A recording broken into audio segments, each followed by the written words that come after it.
Nümayəndə heyətinə Azərbaycan Prezidentinin köməkçisi, Prezident Administrasiyasının Xarici Siyasət Məsələləri Şöbəsinin müdiri Hikmət Hacıyev rəhbərlik edir. Qonaqları Xankəndi şəhəri, Ağdərə və Xocalı rayonlarında Azərbaycan Respublikası Prezidentinin xüsusi nümayəndəsi Elçin Yusubov qarşılayıb. Xankəndi şəhərində, Ağdərə və Xocalı rayonlarında Bərpa Tikinti və İdarəetmə Xidmətinin İctimaiyyətlə Əlaqələr Şöbəsindən verilən məlumata görə, qonaqlar əvvəlcə Xocalı şəhərində yerləşən Xocalı soyqırımı memorial kompleksini ziyarət ediblər. Elçin Yusubov qonaqlara memorial kompleksin tikintisi, aparılan abadlıq və quruculuq işləri haqqında informasiyaları təqdim edib.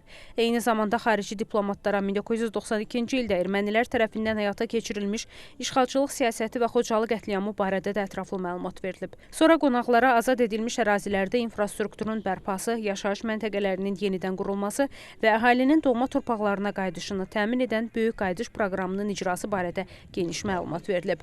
Anar Şuşalı, xanım Rüstəmzadə, NTV Xəbər, Xocalı.